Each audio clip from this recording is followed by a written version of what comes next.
I had been on a long music tour with country artist Merle Haggard. We had traveled all the way to the upper western corner of Canada from California and then returned to California. Most of the trip I had spent in the bus bunk with my laptop computer being my connection to the outside world. We traveled for days, probably 4 or 5. When we finally got back to California, I got in my little car and headed for my home about 40 minutes north on Interstate 5.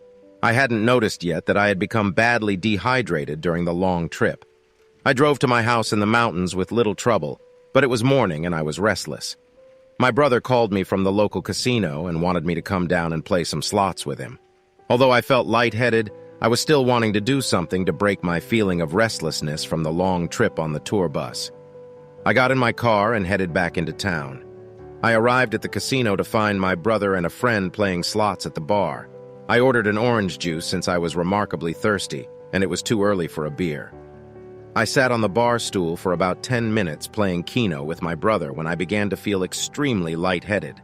I could tell I was going to pass out, so out of reflex I tried to stand up to try to regain control of myself. Then everything went dark. My brother says he saw me stand straight up and then become stiff like a board and fall directly backward onto the concrete floor. He also said that blood started to pool at the back of my head near the impact, although I don't remember any of that. Suddenly I was in an ethereal space, floating without my body. I remember being hyper-aware of everything around me, and I could see my body on the floor with my brother and our friend shaking me and yelling at me to wake up. The first thought I had was, man, I'm glad that's over with. I also remember being amazed that my sense of humor was still intact, and that I was still me in this other place.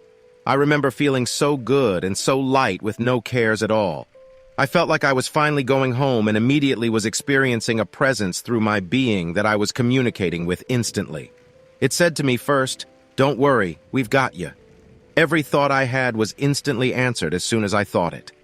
Time seemed to be irrelevant, and I didn't care because I was enveloped in a blanket of what I could only describe as pure love and acceptance. I instantly knew everything was okay and I was welcome here, wherever here was.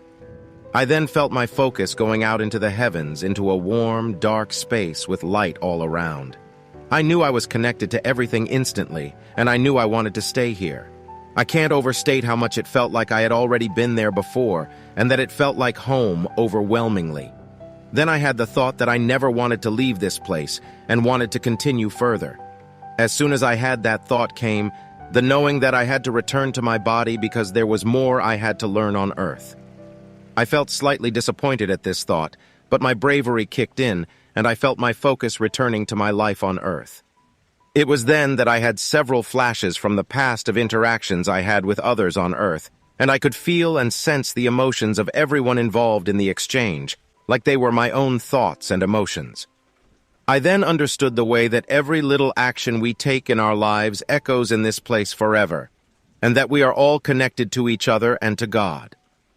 I cannot say if I was communicating with God or something else, but I could feel the presence of what I can only describe as God from the moment I transmuted into this form and space. I felt a tug back toward my body and felt myself going through a dark tunnel that ended with my eyes opening slowly and hearing my brother and our friend yelling my name. The paramedics had shown up by then, and I was carried out on a gurney to the ambulance. I tried to communicate what I had just experienced, but was unable to at the time. The paramedic told me I was in shock, which slowly subsided. I spent the night in the hospital and even received a visit from my employer, Merle Haggard, that night in the hospital, which was a wonderful thing. I haven't talked about my experience much until I began seeing NDE videos on YouTube with other people describing their experiences. It wasn't until then that I realized what had actually happened to me. Since the episode, I no longer am afraid of death because I know in my core that we continue to be ourselves after we leave this body. It has changed my thinking on the subject profoundly. I am very grateful that I was able to get a glimpse of the other side. Since then, I have lost quite a few friends and family who were close to me, and I know without a shadow of a doubt that I will see them again, and that they are experiencing the same love and eternal playground that I got to visit on that fateful day. This story was shared by Doug C. and happened in 2022. Story 2. On Sunday, July 17, 2022, I was out and about with my bearded dragon lizard, Lemmy.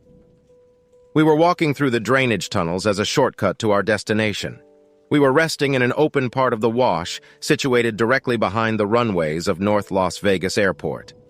I was sitting back watching the small planes take off and land. My little buddy was sitting a few feet away sunbathing.